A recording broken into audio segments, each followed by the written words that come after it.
Hold on, baby, I don't dance, but how I love to be around you. I'm not scared to take a chance. Yeah, I'm so happy that I found you. And you know that I'm yours, alright.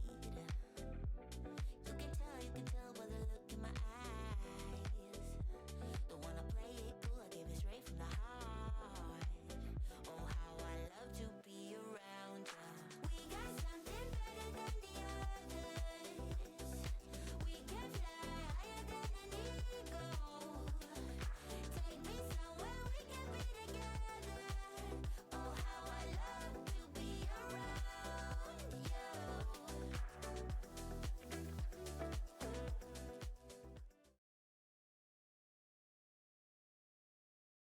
Well, hello, everyone. A fine good evening, and welcome to the Albion Giants League.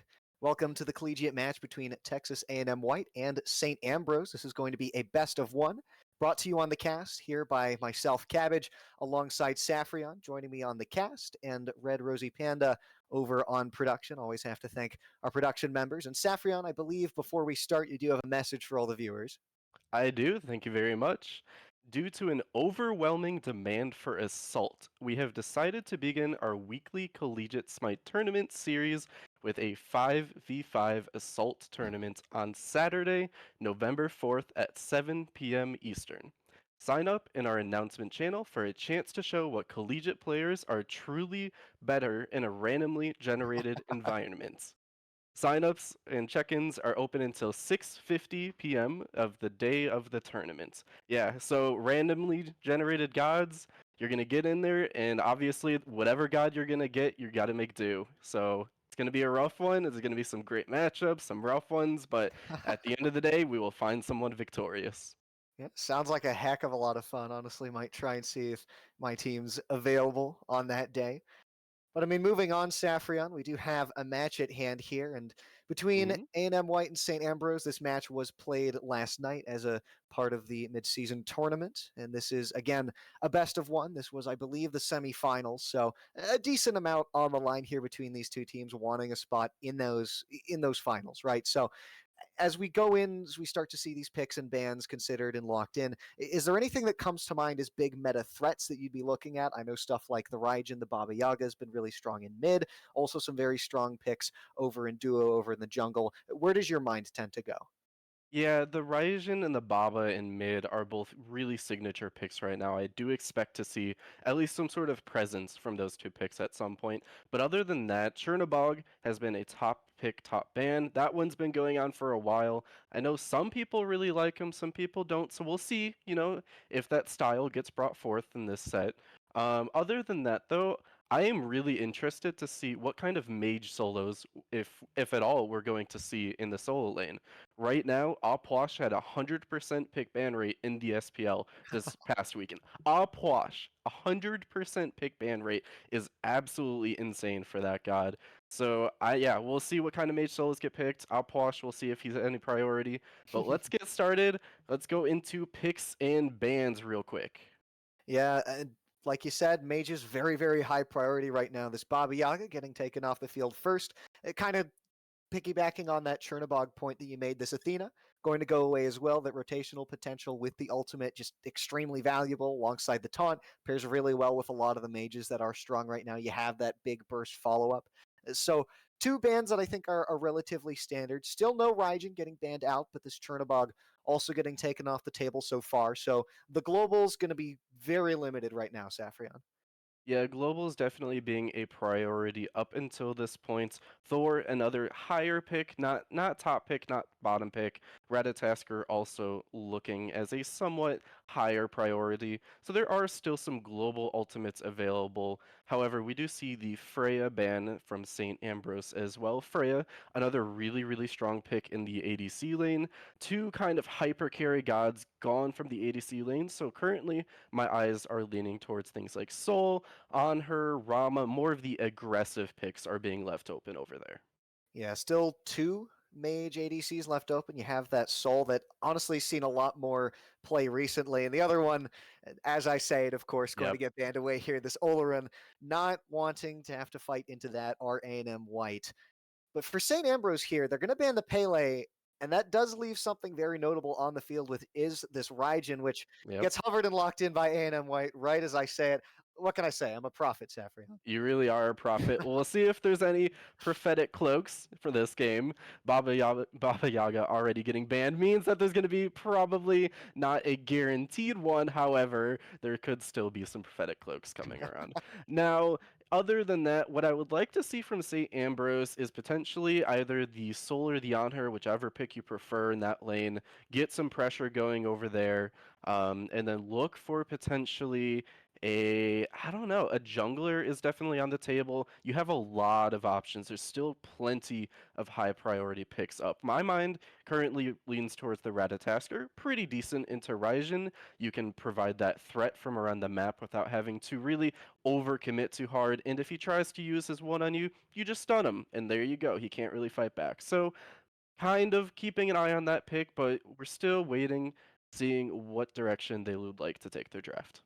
Yeah, I like that Ratatosker, but another god that came to my mind and is going to get hovered right now is this Sun Wukong. Ganesha also getting picked up. Took a couple nerfs recently, Saffron, but you think this god is still strong enough to contend? You know, I never really thought he was too strong to begin with. I think he's still perfectly fine.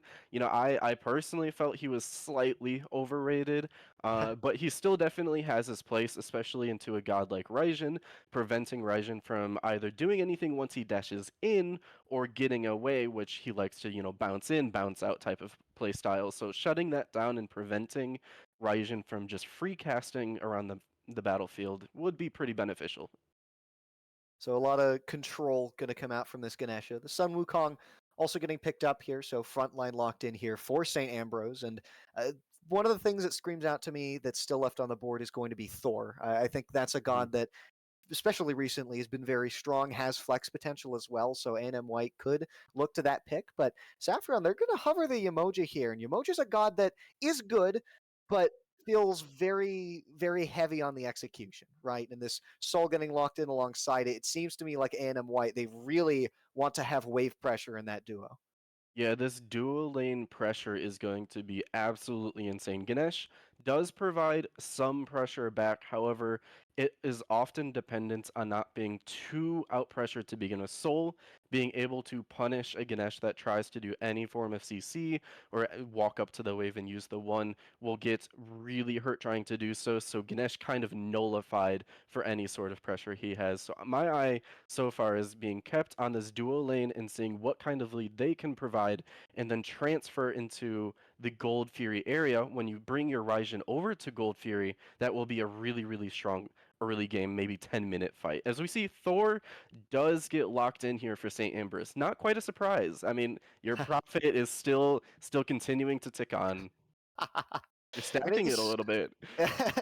this isn't something I'm used to because I'm notorious for my predictions being absolutely abysmal when it comes to which player is going to be playing which god, which role. Specifically with Ratatosker and Thor, guessing which is in jungle, which is in solo. I'm absolutely terrible at that. But Thor getting locked in here, seeing his son Wukong's here, I'm assuming that Thor goes into the jungle. So gonna have the ability to kind of dive in and stick on that Sol. She's not really gonna have an easy escape, unlike some of the other ADCs would. So as the bans roll through here, we see Kama and that rat that you were mentioning earlier going to get taken off the field, as well as On Her and Agni. The On Her you actually mentioned earlier on, if I do remember correctly, and I have been playing ADC. On Her is a god that I absolutely adore, especially into a lot of these mage ADCs. It feels like he's one of the few gods that's able to at least fight back in the auto trades. And maybe you're not out clearing them, of course, but you have still some threat that you can put on those gods. So I think A&M White probably smart to take that away. But stuff that gets banned out here, it's strong, but I think there are definitely a couple key picks that are left open. But this Hou was not what I was thinking when I was No, saying key picks here, Saffrion. definitely not a key pick that I don't think I've seen a Hu Yi in many patches in competitive play. He's one of my personal favorites. I would love to take him out, but even that feels a little bit crazy in this meta.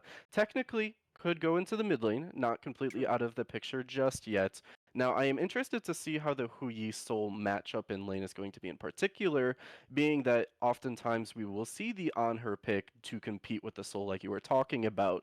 But now that Soul is going to be able to walk through lane without any sort of threat besides potentially the Thor rotating over, I don't see much of an avenue for St. Ambrose to do much over on the duo side. So I definitely want to see Ooh. some focus into the Soul lane. As we see Wait, Bastet and Ao Kwang locked in here. So Ao Kwang solo is kind of where I'm leaning, but now that I look at it, it could be Bastet solo.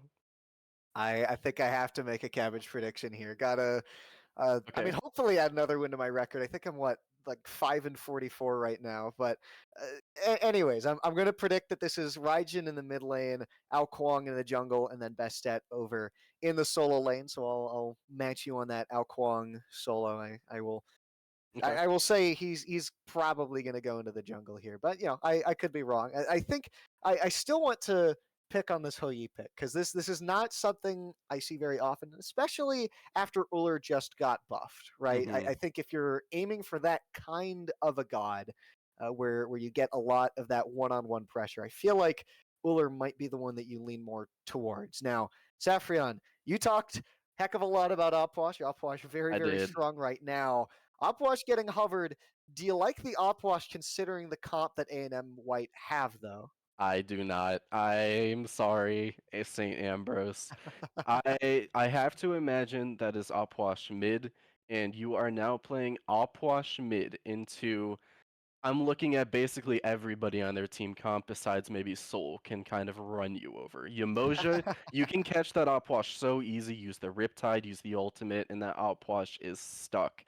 A Raijin, you're just going to be able to trade poke, no problem. Ao Kwang run you down, Bastet catch your beads, catch you and chase you down, whatever it takes, and you can't even get the explosion on the best. It feels weird to pick it. I like Alposh in general. Mid lane kind of but especially into the team comp that A&M White is running, I don't see what they were going for other than stack Hu Yi and Apwash ults on top of a Ganesh ult with maybe like a Thor dunk mixed in there. If you're wanting to ultimate dump, I definitely understand where you were going for, but as the neutral game pick, I don't see it. One thing I will say is that looking on the side of A&M White, just taking a look at the draft in totality, this Opwash does seem to have kind of an avenue with that three. I'm Hmm. looking at this draft for A&M White. I see the healing from Yamoja, and I see a atrocious amount of lifesteal here, and so limiting that healing, punishing for that healing, I think is going to be a big deal, especially considering how A&M White, they don't have a traditional frontliner, right? Yamoja, she's going to be healing, but she's usually sticking kind of back with the backline, maybe trying to riptide people in. She's not starting fights by just dropping a Cataclysm or a Dharmic Pillars or dashing in on someone, right? And Ao Kwang and Bastet, they're going to have effective tankiness by life stealing through things, but they're not going to be that Cullen that's just sitting in the front line, soaking up damage and causing problems. So there might be an avenue here for St. Ambrose, But again, I think this Hou Yi gives me a lot of questions. But maybe Saffron, you think that ultimate could provide some help during the dive at least? My biggest concern is the slow immunity from A&M White. Definitely going to be hard to lock people down. Mm. Especially the people that you want to be able to lock down, like Soul, for example. The other thing that I think needs to happen from St. Ambrose is Opwash needs to play with the Thor. Or rather, I guess the Thor needs to play with the Opwash. Thor kind of providing that CC and kind of semi-peel, but also a threat in the backline with the Opwash is going to provide a really, really high benefit compared to just playing your standard from the side, get in the back line. I feel like kind of using Thor as a pseudo support in a way could unlock a higher potential from St. Ambrose's team than maybe just using him traditionally. Yeah, a lot of questions going forward about these drafts, and we'll get right into that game after we send things to a quick break here. We'll be right back.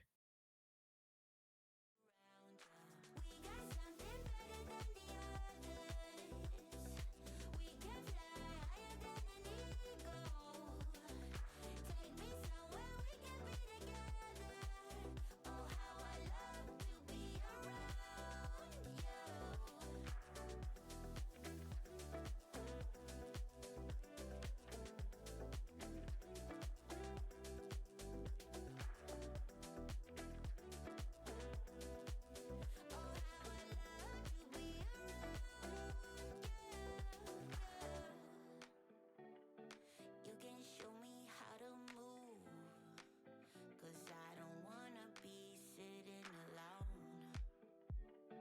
I don't care what road you choose, don't wanna go back to who I was before. And I know that you might know right. I can tell by the look in your eyes. Don't wanna play it cool, I give it straight from the heart. Oh, how I love to be around you. We got something better than the others. We can fly higher than an eagle. Take me somewhere we can be together.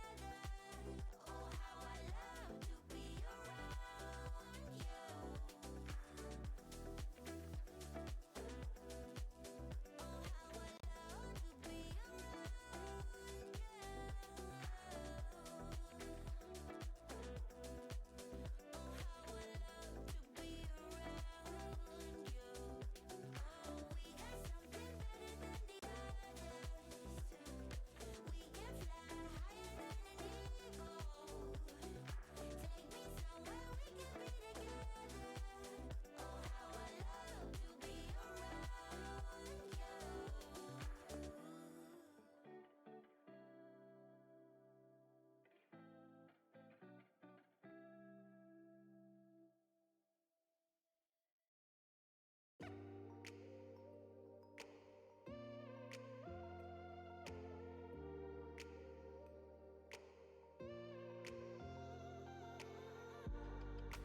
Alrighty, hello everyone and welcome back as Summer's getting ganked into this left-hand tower. Not much you can do to save the soul here. unfortunately, we had some technical difficulties, and the replay is going to start at this 18-minute mark. So, Saffron and I, we will just give you a brief rundown on everything that's happened so far. A&M White currently sitting down to St. Ambrose by roughly 2.5K gold, and make that closer to 2 as fights happening over on the right-hand side here by the Fire Giant. Both teams just trying to get some sort of advantage around these objectives. And it's a 4v4 over on right here, and one person get it picked off. Realty is going to have to bring the Aegis, not enough to keep him alive here. And so Saffron, St. Ambrose managed to get a pick. They're going to start up this Fire Giant. I think crucially, I also do want to touch on, this is Rekka playing this Raijin over in the solo lane, and the Bastet in mid for Realty. So this Raijin going to be relatively tanky, but I don't know if they can step up and stop this fire. No, the Fire Giant is getting pretty low. Blame Andrea and Slag trying to step up to maybe steal it, but they are holding. St. Ambrose does take the Fire Giant, and A&M Whites is on the retreat. Not really in too much danger. That was a pretty clean Fire Giant secure from St. Ambrose overall. Now, yeah, like you said, the Rekka is on the Raijin, so it is Raijin solo with Bastet in mid. Kind of threw us for a loop there. We have seen some Raijin solos. We've seen Blame Andrea getting collapsed on over here on the left side of the map. Blinks out, and so going to escape with his life there. Good awareness, though, from St. Ambrose. The more you can force out those relics, the more you can start fights. Although, actually, sorry, Blame Andrea didn't blink out. He teleported out. There was a blink in from Zamia. As you can tell, I'm a little flustered right now. Either way, St. Ambrose, they're going to secure this Primal Fury, and that's going to set them up in the future should they want to pull more objectives. But good grouping right now from St. Ambrose. They know what they want to do. Rashology going to defend this mid tower from Realty as the rest of the team looks to push down this left-hand lane. They're going to go for the towers. But Saffron, do you think they can push for a Phoenix, or is it just a tower sweep for now? I think currently it should just be a tower sweep, but look for it a little bit more if the opportunity presents itself. Looking for a Ricochet, not going to be on the mark. Don't mind my pun. Illicit Seat looking for the grab onto Slag. It's going to Riptide out. Nothing coming about this just yet. But St. Ambrose does have a bomb, so if they are able to get the minions Raijin's here... right. Raijin isn't right. Yeah, the clone is going to tank up the tower. Ultimate dropped onto the soul, but the River's Rebuke going to be great for keeping this Phoenix alive just for a little bit longer. Is it long enough, though? Raijin's going to back, but I don't think he's going to make it in time. Saffron Summers here. The damage is coming through from St. Ambrose, and it looks like it's just enough from A&M White to push St. Ambrose off of this Phoenix. St. Ambrose backing up. While they did have the bomb, I think they could have committed just a little bit harder onto the Phoenix, drop the bomb, get it, and run away with their lives. But they decide to back up, and now A&M White is on the aggression, dashing in. Within execute threshold, but no, not able to get it. Great silence from the Ganesh. He's going to keep his solo laner alive, but A&M White, they're grouped up, and a dash in here from Rekka. They want to start a fight here, and that's going to be an ultimate coming through. Blame Andrea gets a kill onto Rashology. Realty is also going to get the kill here onto the Ganesh, and the members of St. Ambrose are dropping one by one. Blame Andrea going to fall, though, to the Hou Yi, and the Hou Yi is staying strong for his team. Another dash in from Rekka. This Raijin is just seeming unstoppable. Gets the kill onto the Hou Yi, and it is a 3-for-2 in the favor of A&M White.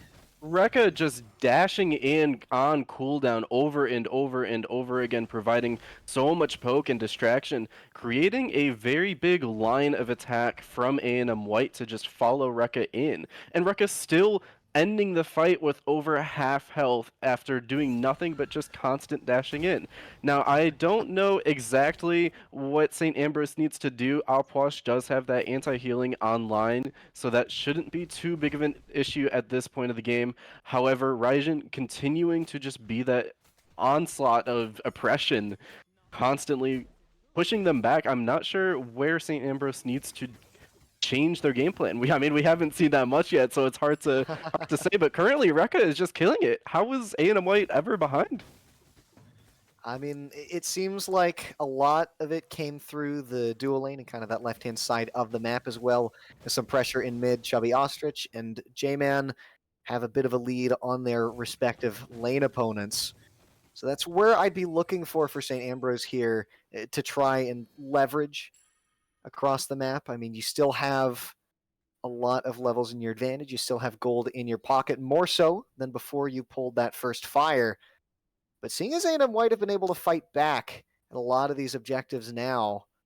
We're hitting the point where levels are going to start to matter less and less. St. Ambrose, Saffron, I believe they need to get the ball rolling now. I believe so. This Soul still level 17, no starter online.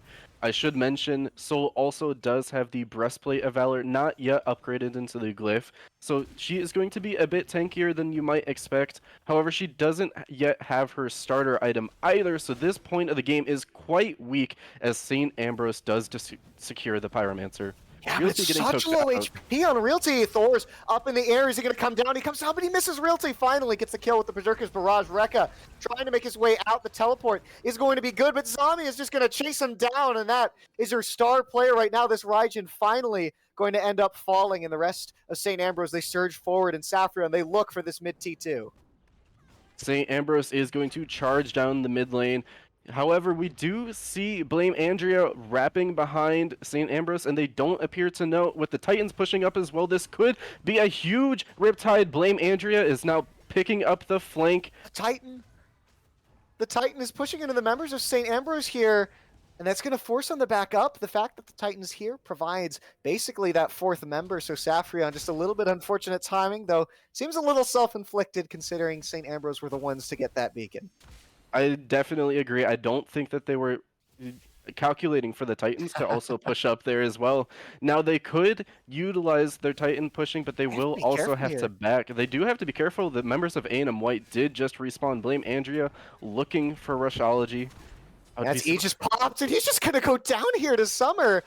Crazy damage coming through. This Thor not long for this world, and now that's going to give the Titan push advantage here to A&M White, and it looked like St. Ambrose had the advantage here. Fire Giant is going to be up as well. Do you think we see A&M make a look over in that direction? Yeah, I definitely think so. That was a bit of a greedy play out of St. Ambrose to push down the mid lane instead of just position around the near guaranteed Fire Giant that they had. Now, with the Titans pushing out, both Titans are down. There isn't much of a threat for either side, so A&M White gets to pick up and reset with no problem at all. And with this Soul being as behind as she was, getting more time to recuperate, reset, get more items online is nothing but beneficial for A&M Light. So I figure we're going to stall here on the Fire Giant. If you're A&M Light, St. Ambrose, you're going to want to pick up this Fire Giant sooner rather than later. Quite true. And look at this, 4 members at level 20 here for St. Ambrose. Still waiting on Blame Andrea and Summer if you're A&M White here. Expect that we will soon see them tick over to 20, but that's if they're able to get farm. So Saffron, I think the fight advantage still in the favor of St. Ambrose, though the kills are even, the gold very much not so. About a 6.3k deficit for A&M White. But at this point in the game, that's going to matter a lot less than it did earlier. And if Zamia gets caught out in a situation like this, not going to end up being a problem here. Rekka pushing up right here. This Raijin, I think for A&M White, probably going to be the linchpin of this next team fight. Yeah, if we look at the player damage charts currently, Opwash at a whopping 31,000 player damage 26 minutes in. I know I was harping on this Opwash, but those numbers do not lie. And the next highest is on A&M White is going to be the Raijin, but not that far ahead. So I'm curious how exactly these fights are actually going to go now that Soul has a little bit more levels online and Raijin is still kind of in that stagnant area. Maybe we see a shift Ooh. to the mid lane. Yeah, Blame Andrea gets caught out, able to teleport out though, and I don't think used any of the relics actually. That's an unfortunate missed opportunity, but Rekka, this time you are forced to use the relic. Zamia off on the stun. The beats lasted through the teleport, now forced into his own ultimate as Thor is in the air. Where's the Anvil of Dawn going to come down? It's going to come down onto Summer. That's going to force both relics out of the ADC. But look, Rekka just freecasting through the wall here. Summer is going to get a kill onto Rushology yet again as Blame Andrew getting sustained by the Emoji in the backline. A&M White, they sustained through the fight and they managed to take a kill onto Ambrose's jungler, and Ambrose just need to back up and take the Pyromancer as a consolation prize, but you can't stay up too far. Looking at that team fight, St. Ambrose had the reins right up until the end. They stacked too many ultimates into the Ganesh all at once, as we see Rekka dashing in here, just absolutely fearless. The Riptide just off the mark, but Realty just playing He's with fire here. Yeah, I mean, Rekka's just playing with no regard for his life here. Blame Andrew. They catch out Chubby Ostrich, like you said, running down this Opwash. Has the sustain to survive just a little bit longer, but illicit Sleet gets caught, and so does Zamia, and that's going to be your front line entirely evaporated here for St. Ambrose. And White, they have this Umoja sustain, they have the lifesteal, and they have the Fire Giant in their clutches. Saffron, St. Ambrose are going to need to make a miracle play in order to take this away. Chubby Ostrich and J-Man approaching the Fire Giant pit. Rushology not far behind. They definitely can close this distance. I don't know if A&M White has the power to secure this other than a coin flip. Anvil of Dawn? Thor's in the air here trying to aim the ultimate. Who's he going to go down, or is he going to choose to engage at all? Instead, opts for the kill onto Realty as the Fire Giant now dropped down to roughly an 8th HP. The 3 members of St. Ambrose, they go in. Blame Andreas seems to be the target. It's the Fire Giant getting burned by Summer, and it gets secured by the side of A&M White. Summer going to finish off J-Man as Blame Andrea looks to be the target, but he's not going to get finished off by Rushology. Holds him in place with the ultimate, and Summer's on a rampage. The Soul 7-2-6, a far cry from how this game started. Summer really picking it up in these last fights. Started off in a not so great position, and now, as you said, 7-2-6, providing plenty of player damage, and honestly, just objective game sense as well. Realizing that the Thor was in the Anvil of Dawn, Summer stayed and held her position without committing too much to the Fire Giant, so Thor would be forced to stall and not have the opportunity to steal the Fire Giant, since the Fire Giant's health was still around 2,500 health or so. Now, I will say A&M White did get a little bit lucky there. The emoji ult was beautiful to separate the fight, to buy just enough time for Summer to find enough damage to secure the Fire Giants. However, that was a coin flip of a coin flip, and A&M White just so happened to get out on top. And that's going to mean that this Gold Fury. I don't know why I said Oni Fury. I guess I just saw the Oracle Vision. It's red. Red means Oni Fury, right? Yeah, definitely. Red is always Oni, despite the fact that, there's a red and blue team, but that's okay. Either way, A&M White, they get the Fury for themselves here. They're going to bring that gold close to where Ambrose are, and so now, Saffron, that lead that Ambrose had, gone. And A&M White, they have the Fire Giant on 4 members of their team. And they're going to run down this left-hand side of the map. And also, I just wanted to point out something I noticed. There's been a lot of talk about one item that has been very strong and that people have not liked playing against, and it is this this breastplate here. Yep. And you can see 4 on the side here of A&M White, definitely playing to win. And most definitely A&M White. I mean, this is a tournament game, playoff match after all, so no surprise that we're going to see a lot of the best strategies come out. Now, I will say Soul does not yet have the breastplate of determination, which is partially what makes it so strong, so not quite hitting that power spike just yet. I honestly, out of everybody here who doesn't have breastplate, the one that surprises me the most is Chubby Ostrich with on Alplash. Oh, you're right. There's no breastplate there. However, I still can't hate it. 39,000, nearly 40k player damage is absolutely demolishing A&M White's health bars. It's a shock that they're able to sustain through all this damage. I mean, Umoja is great at doing it, but that's besides the point, mostly at least. Rekka does get poked out a little bit, and we see a little bit of a retreat, kind of figuring out how they want to play this tier 2 tower. Not being able to find a Phoenix just yet. Ao Kwang is looking from the side. Looks like we will see a little bit of an engagement here. Nothing just yet. I'm surprised Ao Kwang didn't quite... There he goes. He's kind of looking for the flank onto Rushology. Not aware of the fact that Blame Anja is right around the corner. Likely Rushology just waiting for a good opportunity to prop that Anvil of Dawn into the air. As River's Rebuke comes through, and it's going to be a fight started. Saffron, A&M White, they pop the Phantom Shell, they get out, and now they turn the fight onto the members of A&M White. Jag is going to end up dying at the hands of Rushology, and Rekka is soon to follow. A double kill for the Thor as they try to chase down the rest of the members, but Summer just does so much damage. J-Man tries to get the stun, the Ricochet is no good, and it is 3 members on the retreat here from A&M White as St. Ambrose, they surge down this mid lane. Saffron, do you think they'll look for the Phoenix here? Most definitely. They have two bombs. If they do not get this Phoenix, I don't know what else to tell you. Some are already pushed out at half health, No not Fire going to be Giant. able to provide much of an offense. I don't think it's going to matter. There Yeah, the goes the Phoenix mid is going to bird. go down. Ambrose, they get a stun on the Blame Andrea. Instead, the call is to go in. Not quite. Blame Andrea barely going to make it out of there. Costs both relics. And now just backing all the way up to this Pyromancer. Fire Giant going to be up relatively soon. All the members of A&M White will be here for that, but Fire Wave's going to push down that mid lane. And St. Ambrose have an opportunity here to ward up and get control around this oh so important objective. EFG by the time that comes back up. That is a perfect position for St. Ambrose. Not only are they able to stop the push from A&M White, which was looking to be an incredibly strong one with the Fire Giants on them, St. Ambrose changing the turning the tides of the fight. Again, more puns there. Sorry about that. But regardless, still being able to push through the A&M White's Fire Giant, and now they're setting up after getting the mid Phoenix. You will most likely see Realty kind of hang around that side of the map, try to keep the fire waves from pushing too far, as we see Ward Vision getting pushed out from St. Oh, Ambrose. Blame Andrea narrowly avoids the stun from the Hou Yi there. But A&M White, they're taking a lot of poke here.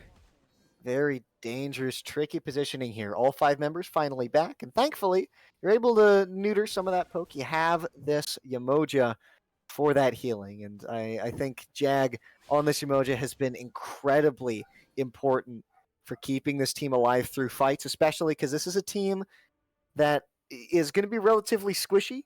You have 2 assassins and a mage, no warrior, just 1 guardian.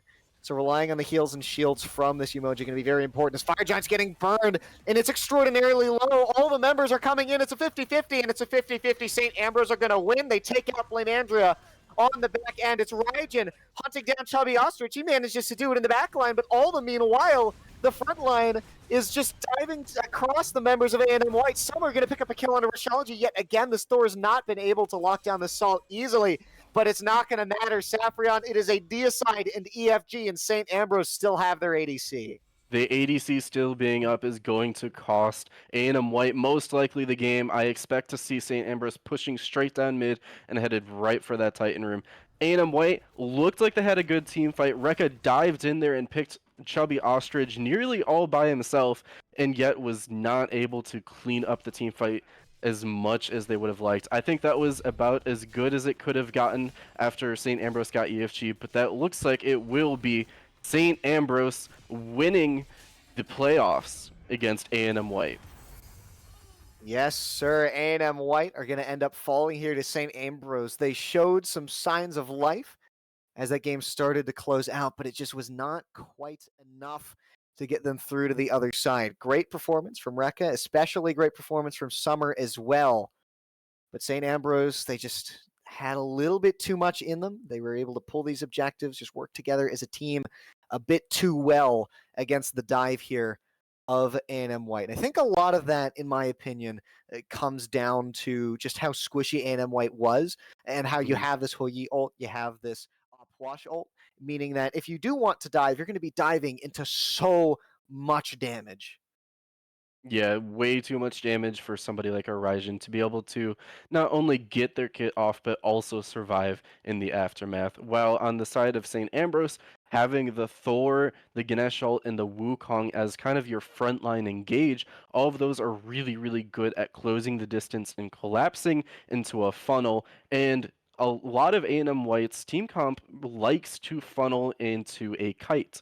So being that they had a team comp, St. Ambrose had a team comp to counter exactly how A&M White wanted to play their fights, made it really, really easy and clean for them to finish any sort of team fight in the late game. Yeah, great effort here from A&M White, but looks like the Fighting Bees are going to end up moving on here. And it is best of one, so that is it for this set. We got one more best of one coming at you right after this short break. Don't go anywhere.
Har har har har har har har har har har har har har har har har har har.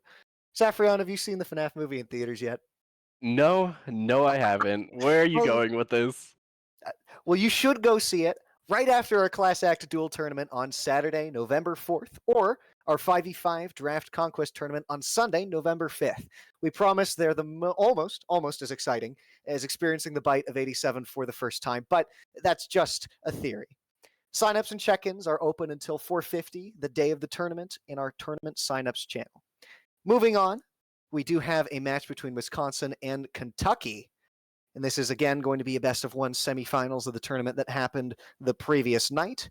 So coming into this, like in the previous game, we had some discussions over priority picks and bans. Raijin really came to mind along with that Baba Yaga. Stuff that gets let through. Raijin got let through last time. You really wanted to see this op wash. We saw it. We saw it do quite a lot of damage at the end of the previous game. So I think there's definitely a lot of possibilities here as we come into this game here. You know, I don't know if I gave the wrong impression.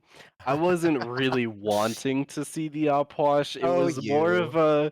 It was more of a this is a top pick right now, and that's kind of interesting because that never happens. I don't like outwash. I don't like going against him. I don't like him on my team. I don't it's know. it's when that quirky bottom tier becomes meta and it loses that community status of just being Mm, so cool and funny because it's a bottom tier because it's just not anymore and you kind of ruined it, right? I mean, yeah. either way, it is whatever it takes to win, right? That is by any means necessary for both of these teams. I guess not any means within legal limits. Either way, Wisconsin could have been out this Karen first, and Kentucky taking away the Athena. Focus on the support so far. Athena, we mentioned that global presence, very difficult to deal with, as well as being very good at engaging and starting these fights. So I think I'm not too opposed to seeing that ban. Karen is strong. Don't know how I feel about it being in this top six.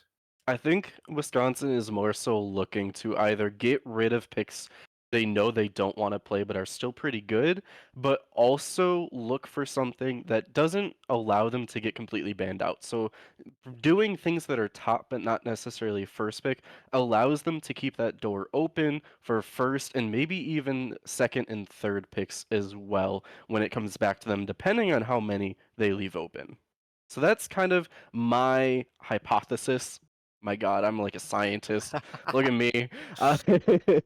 Uh, but yeah, and then we You could say see that you have a theory. I All Freya right. getting Anyways, locked in here. We see a lot of the other hypercarry ADCs as of Chernobog and Oleron already banned out. Freya being left open, not a surprise it's picked. We still have Sol and Anhur and Rama as the next runner-ups, in my opinion, for ADC. Raijin. Raijin is up here as well. You know, if we're not Oh, talking about where'd you ADC, get thank that you very idea? much. Is also up. Opwash also up as Baba Yaga well. too. Baba Yaga also up. And this is kind of what I meant when I was saying that Wisconsin might be leaving a few top picks open just so they can get the or come around. There it Like is. There it he only is. gets two of them. Yeah, there's the Opwash. I He's here. hate to see it, but man, I love to see it. Ooh. Ooh. Okay. All right. All right. All right. Which one's going solo, Saffrion? Which one is it? One of these I is going I'm solo. I can't say yet. I gotta see the rest of the team go. You can't put me on the spot like that. All right. Not That's fine. yet. That's fine. We'll let it cook, let it simmer a bit, and we'll come back later.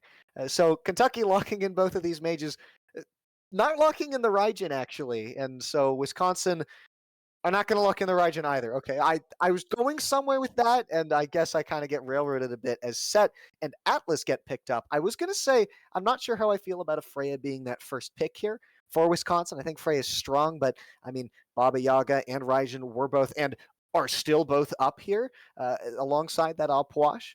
And then they pick up the Set, which got nerfed fairly recently, is not as strong as he was. Still pretty good. Still not super high priority and then the Atlas Saffrion. Yeah. See, the Atlas kind of it threw me off guard a little bit because Freya and Set are really good top picks right now, and my initial reaction was that could be Set jungle with maybe a Raijin mid. However, the fact that they didn't lock in Raijin leads me to believe that that's actually Set mid, and that's why they didn't go for it because they already have what mid laner they want at that point. So I'm leaning towards it's going to be Set mid with Atlas support. Go figure. Sobek does get locked in from Kentucky. Wisconsin's draft, I gotta hand it to them. This is nasty. Like it's not top first pick meta stuff. It's high priority things in general, but this is just straight up nasty. Like I would not want to fight into that. Both of these drafts look like they just want you dead so badly. This Opwash and this Morgan Le Fay, mages hard to kill, do really good damage right now. That plus the Sobek that's going to be engaging starting these fights. Atlas going to fill a similar role to that Sobek. Um, Looking at the set though, you said that it might be set mid.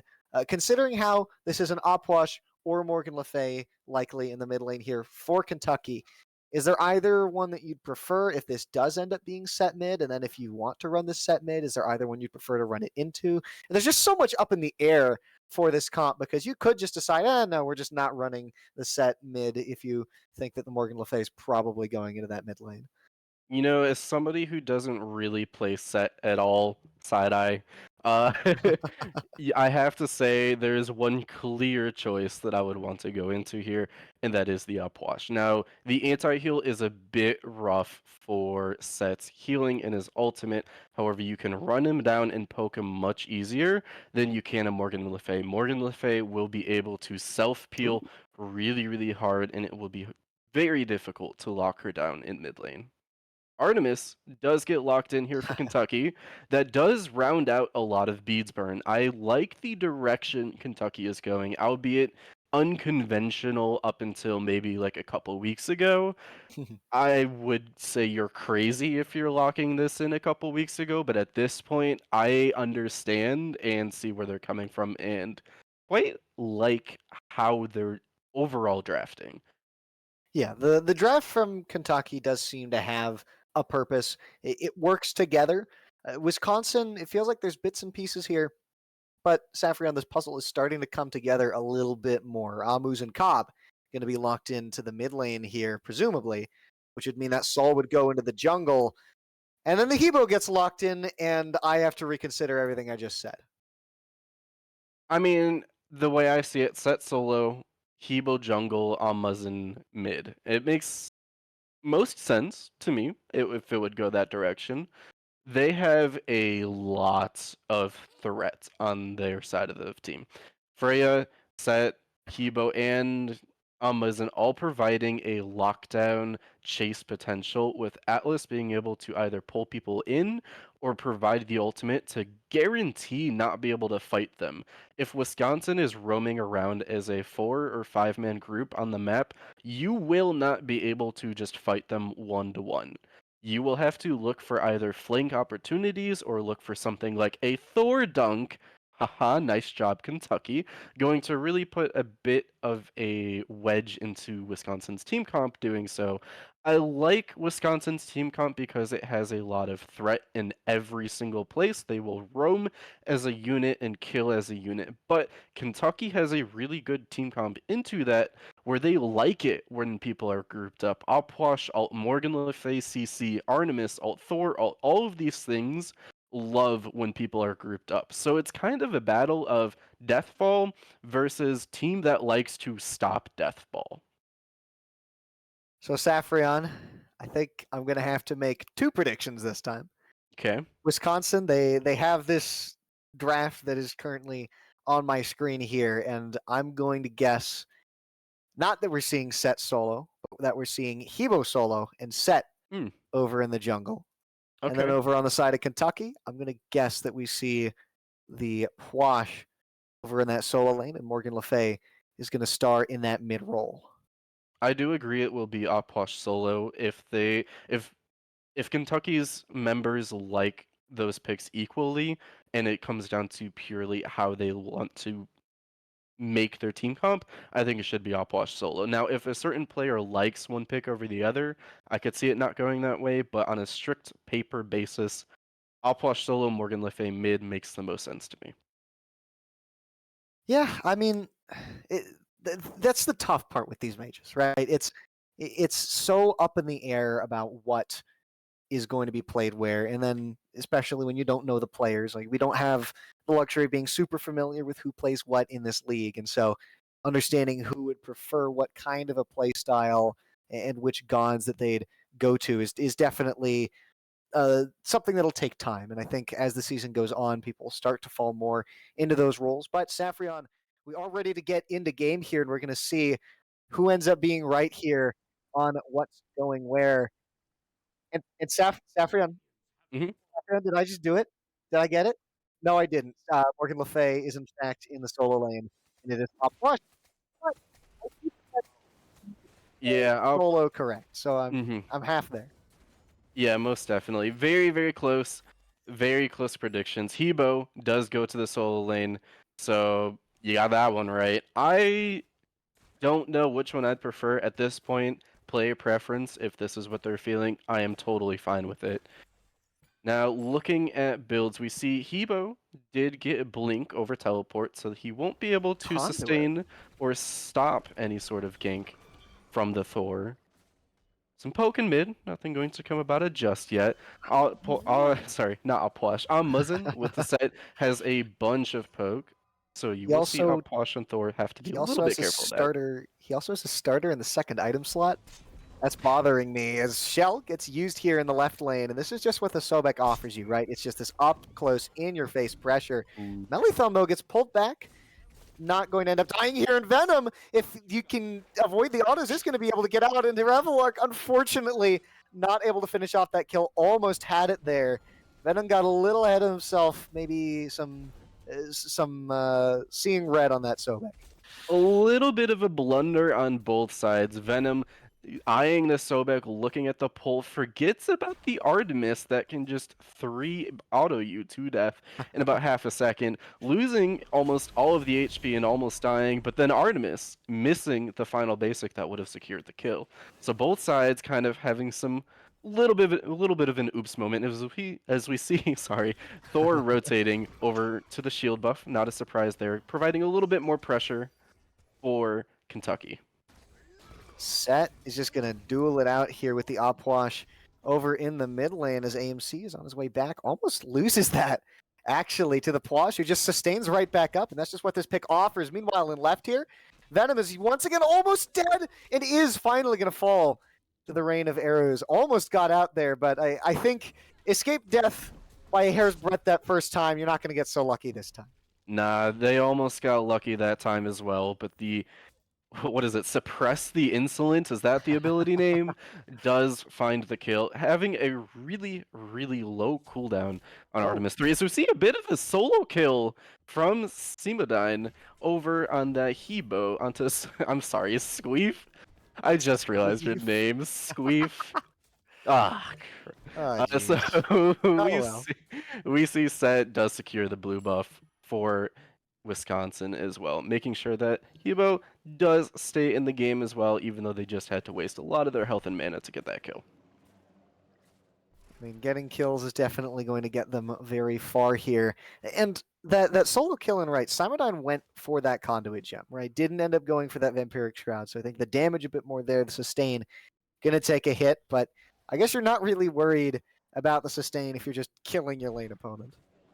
Yeah, I mean, you don't care about sustain if you're just going to kill, get your farm, and then back. The set being over there, making sure that Hebo does get his farm safely, and you can get those rotations continuing to go, even when you're low on health and mana, is a really good rotation, even if there wasn't much of a necessary threat. As we see Venom getting plucked back, and Thor is rotating over to the left lane as well. We see the blink Oh, there it is. coming No in. ultimate here. Venom just ends up falling.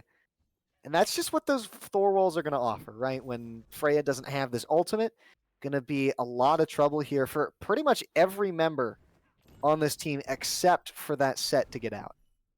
Beautiful focus from Kentucky overall, making sure that this Freya gets punished before she even has her ult down. 0-2, still level 4 is not the spot you want to be if you're a Freya. Now, you still have plenty of capabilities to get yourself back into the game. Freya is great at lane bullying.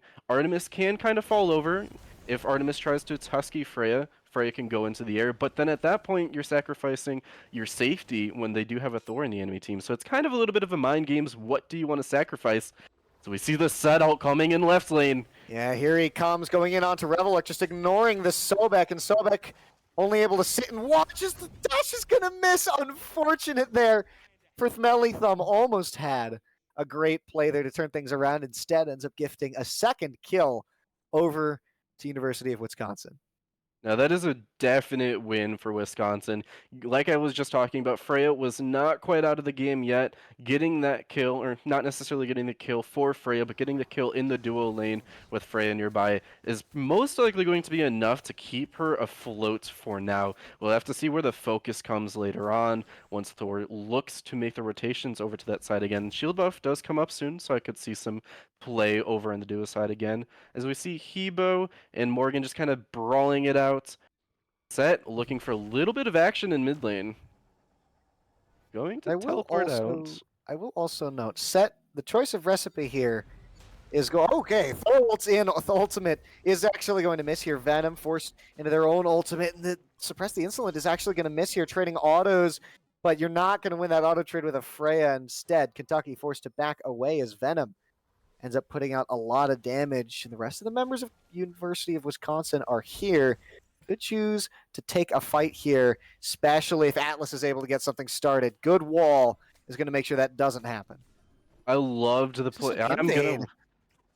He invades, yeah, he goes in, ends up getting the kill onto the Thor, and continuing the fight here. Revelark just trying to get away. The slow's going to be good, but not enough. Slowed yourself, you're going to fall to the set. It is a killing spree for that guy on the set. Cockstar, though, gets caught out. Chalkstar, excuse me.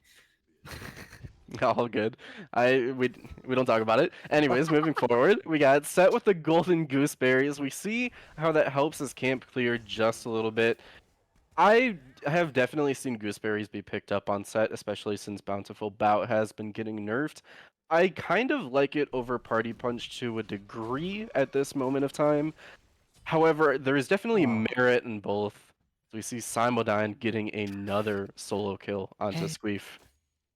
Now at this point, yeah. oh, a little oh, Venom How getting did a that happen? bit of a lag spike there. I Yeah, don't okay. know. I don't know who I would have rooted for, like in that scenario. I mean, on one hand, and Okay, we well, get to Thor's here. okay, yeah, Thor's here at this point. It's over.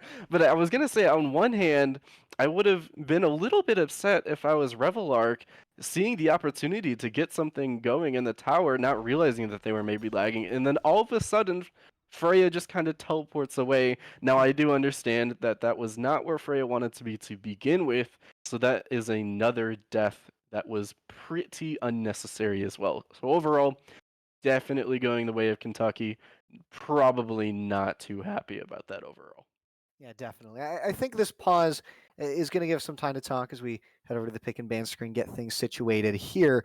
This pause does give me time to discuss another point I was going into, which was that both the Opwash and the Sobek were starting to build in to that breastplate, and that's an item we've been seeing a lot of. We saw 4 of it on A&M in the previous game, and so at least I'm assuming this Sobek's building the breastplate. I've been seeing it a lot on that god. You just get that cooldown, get that extra survivability when people inevitably pound on you for missing the pluck or even for hitting it.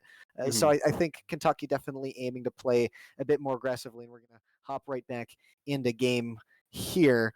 Simodyne has been getting a lot of pressure in this right hand lane, and he's stacking. He's not even he's not even building to kill right now. He just happens to be getting these, and they're going to get another one onto Squeef as that guy comes in and helps them out. So it is a story of 2 sides of the map right now. Cardinal end up getting a lot of advantage here on the right hand side of the map thanks to Simodyne, but on the other side, Kentucky has been putting a lot of focus with this Thor, with this Artemis over on that left hand side, putting this Freya behind.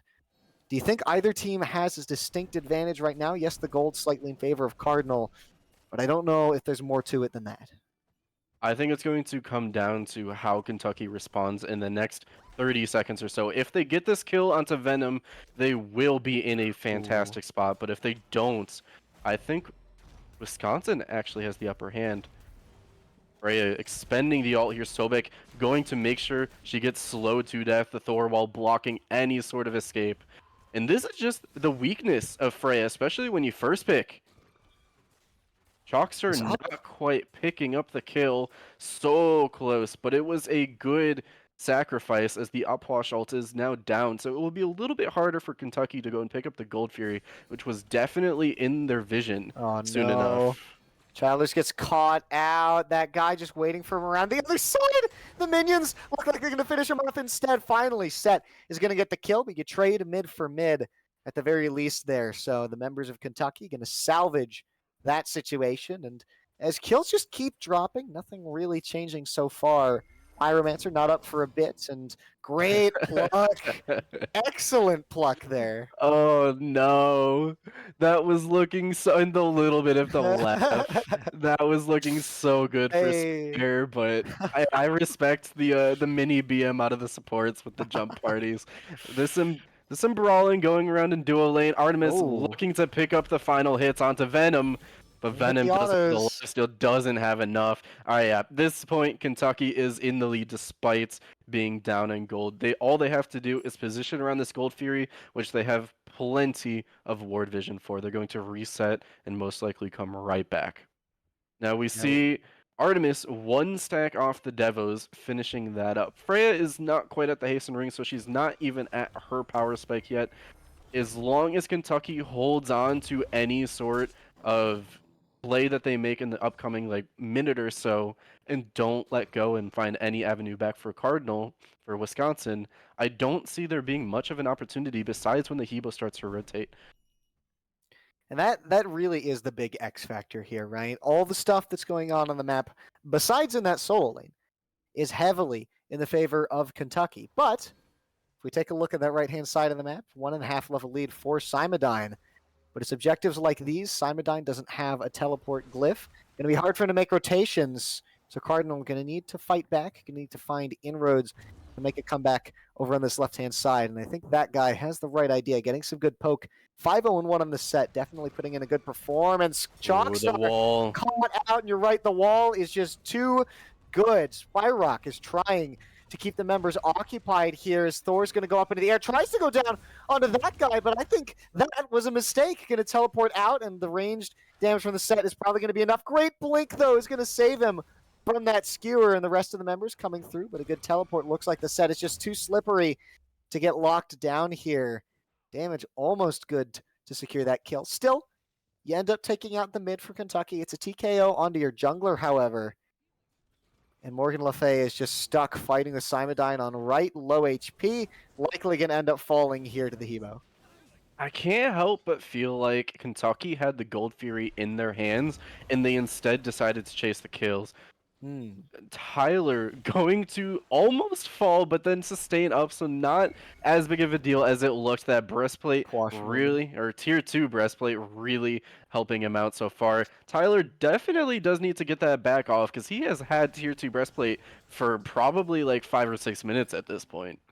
Does find the back. Maybe that's why they weren't picking up the Gold Fury quite yet. But yeah, I feel like they had the Gold Fury in their hands, and then they just wanted to chase the kills, and they didn't get much off of it because of it. And at that point, now Kentucky is kind of stagnating, allowing even more time for this Hebo to build up his lead and rotate over. They wanted to take the fight while the Hebo would struggle to come over, but at this point, Hebo can just rotate out of base the moment he backs, and I don't know if they can pull the Gold Fury around him at this point. Well, in Saffron, we're getting closer to that mid-game team fight as well. So, considering how Cardinal currently has a lead, do you think their comp is favored in the team fight? Do you think they go even? Is this something that Kentucky needs to be extra worried about? I think Wisconsin, as long as the Hebo is nearby, definitely can compete. If Venom's ult is knocked down, which it looks like the wall is going to be off the mark, but the double tap God. is going to be chunking Venom. Huge banish. The banish, though, going to avoid a lot of the damage coming through from the rest of the members. Unfortunately, that means Thor is going to get out at the cost of his ultimate and the beads as well. A little unfortunate loss there if you're Kentucky, and something you just can't afford to be having happen. And even more unfortunate is this catch out of the Opwash, that guy diving in. But the Opwash ult is actually doing so much. That guy forced out. The damage to this Opwash is so good. And he's already at half. Malithum comes in, gets the pull, and Artemis is enough to finish off that kill. Even if you lose your support here, you're going to be very happy with this Chalkstar. Got to be careful. The teleport in, the blink from Froggy. The Berserker's Barrage is not enough to finish it off. A little unfortunate usage of the abilities. And no mana for the Artemis. Froggy trying to line up a wall. The double tap is not going to be good. And no turnaround from Cardinal yet. Simodine is here, and look at this Hebo. He's level 15, can do no wrong. I'm sure he could probably take all 3 of these people at once here. He's going to go in onto the mid laner, gets the kill there. Now, the ult is going to miss thanks to a banish yet again. These banishes are not it from Venom. Salvaging 1 kill is the Morgan Le Fay, as Spike Rock is going to go down as well. So that's 2 this time. Squeef trying to hit Simodine, who just has the juke shoes, avoiding all the damage from this Morgan Le Fay. Reveler just throwing some autos. Simodine is still alive, avoiding the damage at every turn. Gets the knockup, gets the damage, and not going to stay is Squeef because is here. But no, he does choose to stay and is going to end up falling. Simodine had no right to live that fight. Okay, I was about to say like a minute and a half ago, these fights are going way too long. A team will get a positional advantage and be able to do something about it, and instead look for chase kills over any sort of objective fight. And while I was thinking about that, getting prepared to talk about it, it didn't stop. So it just kept proving the point in my mind over and over and over. Both teams just keep sending one in after another and chasing kills instead of actually utilizing the pressure that both sides are admittedly getting. So I would like to see at this point Wisconsin either look for a banish pick and then instantly transfer it to either a Tower, Pyromancer, or a Gold Fury, or Kentucky looks to group up as 5 and take the fights that they want to do with maybe Thor as a flank option. Yeah, the team fights are just going to become more and more difficult here for Kentucky. I think I wholeheartedly agree with you here. And just looking at what Cardinal have, right? You have this AMC who's just going to be doing massive ability damage. Opwash not going to be able to avoid it, so you have to look for picks like this. Simondine in the jungle. Ultimate comes through, takes 2 members to half HP. Can they finish off the kill onto this Hebo? That is the question. Finally, Tyler rotates over, and the Hebo is going to fall at the hands of Squeef. And look, you gain an entire level off of that kill. Massive shutdown onto that 5-0 Hebo. So Kentucky, they find a pick, but what can they do with it, Safrion? Yeah, at this point, they have to look towards the Pyromancer. As long as they don't split up in doing so, Wisconsin, realizing that some people had just back to base, are now looking for this fight. Tyler is going to drop the ult, but is going to get very, very low set. Aegis securing his life just for now. Tyler picking up the kill onto the set. Beautiful re-engage. Spire Rock is going to be very close to death as we see the Thor dunk onto Chalkster. Now this is going to be one more pick onto Spire here, most likely, and a transfer onto the Pyromancer. That is a delayed deicide. Simondine ends up respawning just now. And with Simondine up, I don't think you can really risk pulling this FG, especially when Artemis was all the way over in left. Artemis not even involved in that fight. But Kentucky, they get the Pyromancer. They get 4 kills, 5 if you count that earlier one. Smelly Thumb is going to dash into the wall. You also look to get this Gold Fury if they trade properly here. And so all things considered, that gold lead, if we can get a look at the graphs here, is going to close up tremendously. Look at that graph. I guess I'm quoting some Nickelback here. Look at that graph here, Safrion. It just goes down. It just goes down indeed. Kentucky finally picking up some objectives after a not so clean fight, but turned clean in the end. It was looking a little bit rough for Kentucky for a while there, while their team had backed to base and they were separated. Melly Thumb gotta be getting careful stingered. here. At the dash, he's able to get out. Yep, Stinger ran out, could no longer have that cripple applied, but Tyler in a little bit of danger. Most likely, I would expect to see a little bit of CC coming out, but nothing too major. I was thinking he was dead there.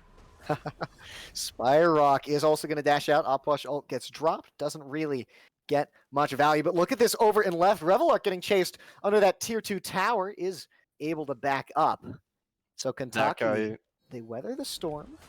That guy does use his set ult for that engagement. True. And set ult is very, very important for how these team fights are going to go.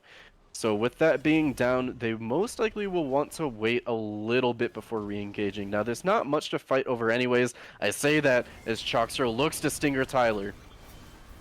Tyler gets low. Simondine dashes onto the tower, but it's going to cost him his life. Not a worthwhile trade. Meanwhile, the rest of his team falls at the hands of the members of Kentucky. That guy is finally going to trade something back. Gets that kill onto Morgan Le Fay.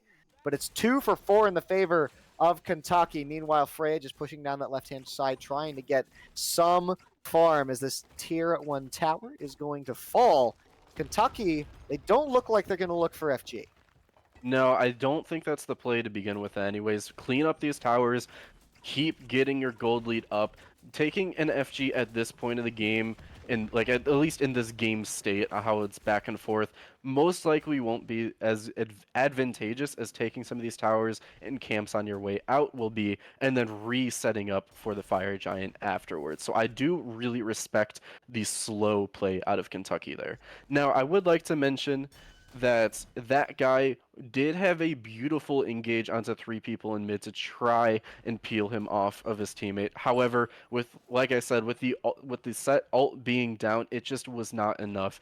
If you had the set ult when he went in and dashed into 3 people, the healing would have perhaps been able to be enough to keep him sustained throughout that little mini engagement there, but I feel like it was just way too risky to take that engagement. So I would like to keep an eye onto how that guy approaches any engagements from now on if his ult is down, because it looks like, at least from that fight alone, he likes to still play the same way, whether or not he has or doesn't have his ult.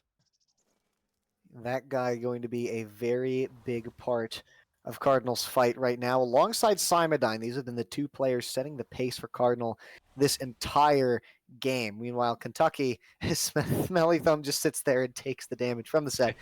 Meanwhile, Kentucky, it felt like more of a joint effort here as Tyler gets caught out, but the ultimate comes through. Good damage, but it's not enough to secure the kill onto the set. The Thor ult also going to miss, blink in, and the wall going to miss as well, thanks to the ult and the beads, but a pull back on the Chalkstar steps up a little bit too far. He's going to go down at the hands of VMS Froggy, and now Spyrock gets caught out. Sobek is here in the wall, going to mostly block his way out.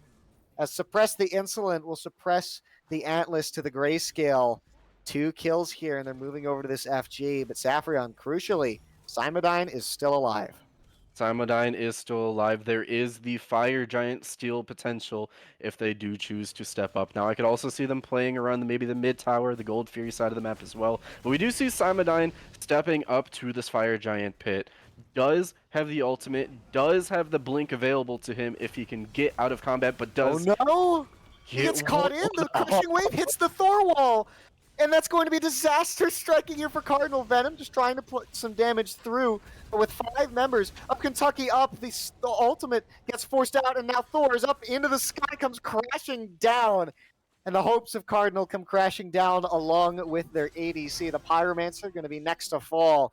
And look at this, a 7k gold lead out of nowhere here for Kentucky. Set this entire time has just been farming up the jungle on the opposite side of the map, moving over to this Primal Fury are Kentucky. But not any of Chi, only 22 minutes into the game. I don't think we're looking at a Phoenix yet, unless they can get a big pick. Oh, this could be their chance, though. Nijay goes in. Be the chance. Going to leave the slow immunity from the set 3 allows him to just walk away unscathed, relatively unscathed. Now, I do think there is a Phoenix potential from Kentucky if you utilize the bomb that Sobek does have. They did also just get the Primal Fury in the resetting with all of their items. You have a lot of zone control out of Artemis and Alpoinche as long as you can break those doors open to begin with. So I would like to see a Thor and Morgan kind of engage to allow you to push forward and utilize the Tusky into the Alpoinche ult to just allow yourself to get that free Phoenix. Now, I want to say I keep focusing on Revel Arc on these next fights. I don't see a way for this man to die in any upcoming fight unless he gets completely caught out. He's been relatively quiet but clean this far. I think in the upcoming fights, he's going to be a major deciding factor. Beacon gonna get pushed here. Saffron, Kentucky are here. So is Cardinal, but they have to be careful not to step into the entire enemy team. They're pushing up over on left, but it seems that Kentucky knows where they are. They're going to push on right. Like water, they go for the path of least resistance here. We do see the Titans are going to be spawning on the solo side of the map, which is probably a good thing if you're Wisconsin overall. You don't want them over on duo side. That would be a little bit too hard to push through unless you found a flank play, which I expect them to look for very soon. We see Set pushing up mid lane, Thor all the way still in duo side of the map. This is a 4v4 as of right now. Oh, great. Aegis Simodine gets some decent value, but it's not enough, and the CC is just too much. The ultimates are here from all the members of Kentucky. Venom is falling low, has to hop up into the Valkyrie's discretion, but it's only going to keep you alive a little longer. Revelark, though, is going to fall thanks to a joint effort of his team. That guy is diving the backline. In Kentucky, they don't quite have the damage. Thor comes crashing down, though, and is going to turn this fight around. Chalkstar is going to fall shortly thereafter at the hands of the support. The Titan, though, coming out of the Titan room is going to stall this push a little bit. A very good thing for Cardinal. We saw this in the previous game here. The Chaos side ends up getting a good push onto a possible Phoenix. Instead, the Titan comes in, dashes their hopes against the wall.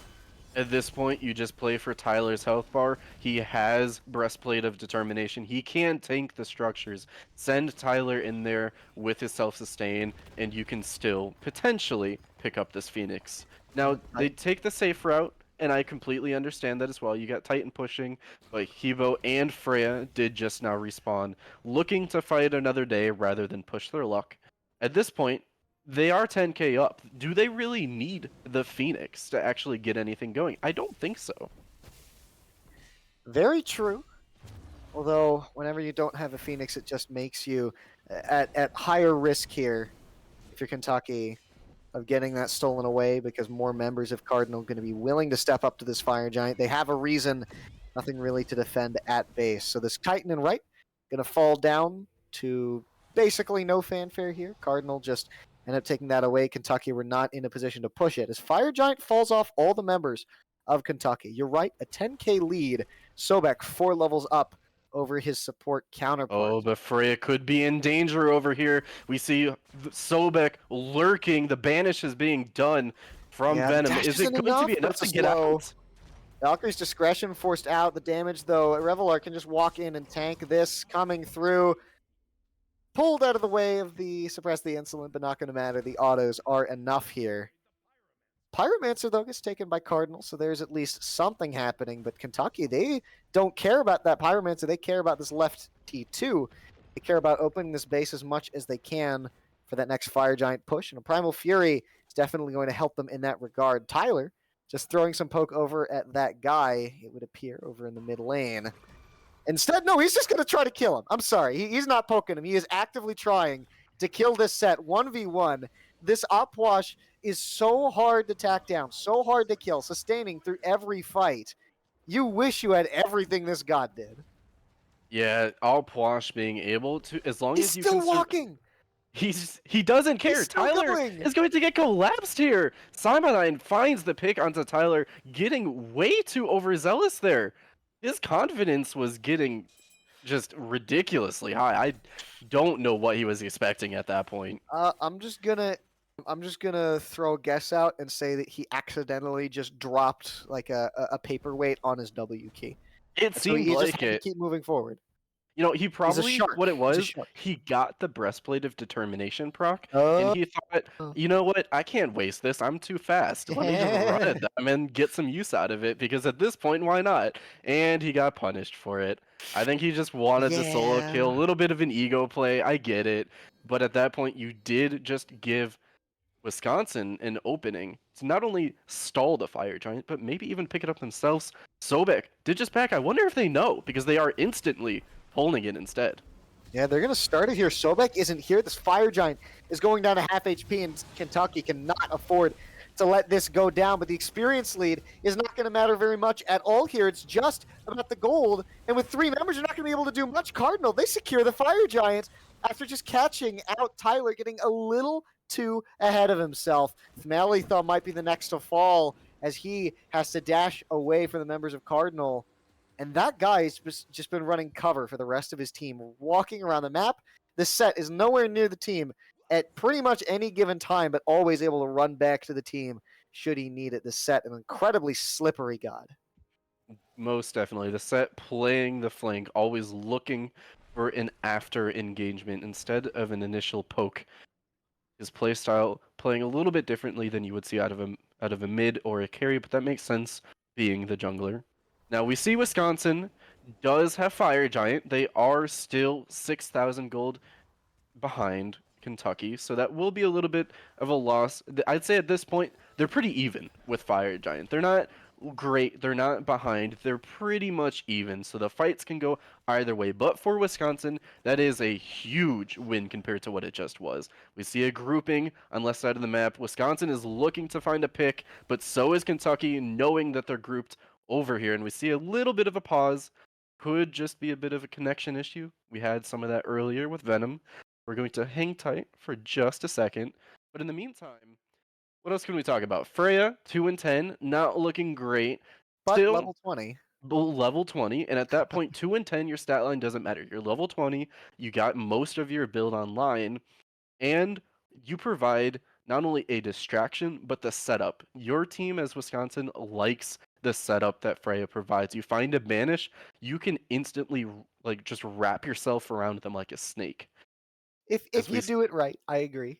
Yeah, if you're able to get the positioning, that is Looking exactly at you, what you want to Simon. do. But unfortunate miss, but we'll stop harping on you for that, as this left T2 is going to go down at the hands of University of Wisconsin. And now, approaching the Phoenix here, Kentucky forced all the way back into their base. This is not really a situation they're used to being in this game. Chalkstar takes a good bit of damage, but that heroism comes through from Spyrock, and this is going to be a problem as Simodine takes half his HP. It's a big whoop. And is this the call to go in on Tyler? It is, but no, feared under tower. Spyrock is going to fall immediately after that. Melithum now Anvil running Dawn. down the members. Anvil Dawn, you're right. It comes up, it comes down, and it goes in on both of the backliners here. Meanwhile, into the Phoenix, it's a bloodbath. 4 members dead on the side of Cardinal, but a rampage for that guy as he is just that guy running things down, finally going to fall to Tyler. So only 3 members up for Kentucky, and crucially, the ADC fell at the very last second there to the set. What I was just about to talk about, and I know how that sounds like, oh yeah, in retrospect, but trust me, I was going to right before this. Believe me. I would have loved to see Wisconsin instead of try for a Phoenix Siege off of that fire, because they're not that far ahead. They're still very much behind, even with Fire Giants. I would have loved to see the positioning around things like Oni Fury and the Pyromancer get your lead for the EFG that's going to be spawning instead, especially when you factor in Kentucky has an insane base defense. You have Alpoishal, you have Sobek Pluck, you have Morgan Poke, Artemis ult if they step too close, and then the Thor re-engage. Like, how are you ever going to siege into Kentucky? So taking that play instead of building a lead and looking for the next Fire Giant was a little bit too much in my opinion, and I think it showed when Kentucky really showed exactly what their comp wants to do. Yeah, and this means Oni Fire Waves in the mid lane here. Saffron, no Fire Giant and any members of Cardinal, so I bet you Kentucky gonna walk over, pop some wards on the right-hand side of the map. Looks like Pyromancer, though, will go to Wisconsin. And so we're basically going to reset here, right? You do have those Oni waves coming down, you have those Fire Waves in mid. But for the most part, this is going to be a pretty even Fire Giant dance. So considering how these teams are almost entirely even on levels, builds starting to finish out for most members, is there either team that you really give a distinct advantage here? I think it's all going to come down to the Freya whoop. And I don't mean for Wisconsin even. I'm talking about if Freya gets a whoop and the Wisconsin tries to maneuver around it, if Kentucky is able to find their footing, we saw what happened last time where it was, haha, I whooped you. Oh wait, now I'm getting chased. And I think if both teams play around the whoop, it will be the deciding factor on either side. So I'm definitely going to be keeping an eye on this Freya. Now, in the meantime, Kentucky has a great team comp when they're grouped and they're able to peel for each other. But if they're separated like they are a little bit right now, finding the dive onto Revelark. Yeah, that's the Aegis forced out. It's a great stun though from Thor. And is the Artemis going to get out? It looks like she will. Is the set going to get out? No. Tyler is going to finish off the jungler of Cardinal. Almost a great play, but it's excellent relic usage from Revelark. Both beads and Aegis and ult are all going to be burned. And so now Kentucky, they have the man advantage around this EFG at this point in the game. So Saffron, the fight shifts heavily in their favor, and they have the engage to help back it up. Chalkstar pushes up very far. Meanwhile, Melithum just fighting over with the support. Seems that Kentucky, they don't want to push the fight. They want to push this fire while the Sobek creates all the space in the world. Simodine, though, is on his way. This Fire Giant is getting low. Are they going to 50-50 it? Yes, they will. Cardinal, they steal it away. I can't tell if that was Simodine or Spyrock, but either way, Kentucky need to win the fight off the back of this. Otherwise, this is going to be utter disaster here. Double stun off of the Tusky. Venom is finally going to die. Chalkstar goes down as well. Spyrock close to death, but Simodine, he comes back in at the 11th hour, not able to get anything done. It is 2v4. Revelark is going to back Kentucky. What is the call here? Do you push down this mid lane, or do you push on to somewhere else on the map? Instead, they're just going to back up. They can't do anything. You got EFG if you're Cardinal, but it's only on one, your support. I have no idea what took it for Wisconsin. However, that was the best outcome you could almost possibly have. No, you didn't get out alive with your members, but did you really expect to when you went in there? Securing the Fire Giant stalls the game even longer, and that is exactly what you need if you're Wisconsin. That is what you've needed this entire game so far. So stalling it out even longer, your Phoenix is going to be coming back up now. Kentucky looking for a bit of a pick play, trying to see if they can maybe find somebody off guard. still kind of testing the limits. They're not afraid, despite Wisconsin just getting the Fire Giant. They say, hey, we know you just got away with that. It doesn't matter. It's not going to affect how we play. And I respect that. Kentucky has been playing with no fear, it Thorin feels set like. real quick, though. Oh, you're In the right. speed buff. They're up Mm, here on the right jungle, but I mean, Set is just so fast, so survivable. I don't really think much is going to come of this unless that guy decides to go in. Because every time that guy has died, it has been taking an engagement and ending up losing that engagement. Froggy takes a bit of poke, likely just going to try to lifesteal that off of some camps in the back using that Blood Forged. Up on the left here, we have this beacon coming up. I'm not sure how much longer till we get the Titans coming through. Squeef throwing out some poke as well. And right now, I think both teams are a little hesitant, right? Because all it's going to take at this point in the game is for one team to lose the fight, oh, and you have to start it right. And Chalkstar finally gets his beads burned. Miss on the Sobek pluck, but walks into the trap. Cyberdyne comes through. The ultimate is no good, and he gets put very low. Finally gonna hit the In the ultimate. The dunk re-engage. comes through. It's a double dunk. Venom hops into the Valkyrie's discretion, trying to get away. Melee Thumb continuing to run it down. The Stinger's attached. He can't go for the pluck, and the pluck is gonna miss this time so safely, trying to retreat under this Phoenix. VMS Frog, he gets the stun, but the heroism is in range. And the damage from this bug is just too much. And look at what happened in right lane. That guy, he took the right Phoenix.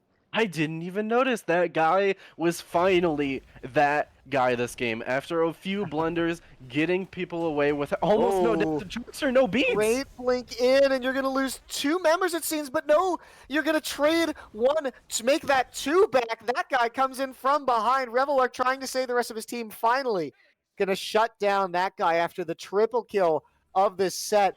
And this fight, it just goes on and on and on and on. But Kentucky, they're going to push this mid Phoenix. They want this. They have the tankiness of the Plush, and they have the damage from the Artemis. They're going to get it, matching at least Phoenixes and Waves coming in to the base. Cyberdyne finally being able to breathe a little bit. I feel like the first half of that game was a lot on his shoulders, making sure that his rotations really mattered, finding and trying to get the Fire Giant steals as well. Now, Wisconsin's team comp is starting to come online. They're starting to deal the numbers. Oh, Cyberdyne gets the kill on the Rebel Arc. And Cyberdyne has just also been playing with absolutely no fear. He's going in, he's dropping all of his damage, and that really is what you need to be doing on this Hebo.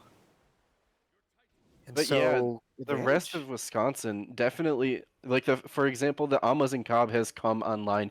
That guy is starting to find the picks that he's going for instead of letting them get out with 1 HP. 12, 7, and 3. What a turnaround. Now, you've got Amazon Cobb 1 and 10, and you've got your Freya 2 and 12. Not looking great for your backline, but when you consider the AoE and threat potential that they have to, Kentucky has to respect, and if they ignore it, that's when Wisconsin is going to strike back and take them down.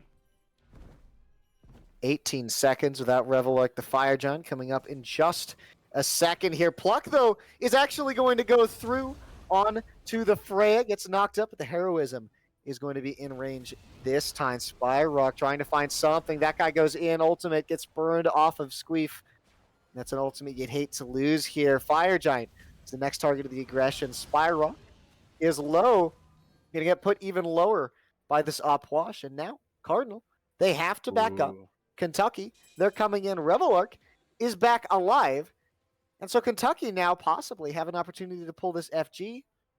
It looks like they're going to decide against it, though. Instead, push up these waves in right, reset, take an even fight once all the members of Cardinal are here, unless they can find a little quirky pick here. Cyberdyne and that guy. And Beads both don't have, or sorry, I said that completely wrong. Freya and Hebo both do not have beads, and I believe Kentucky knows that.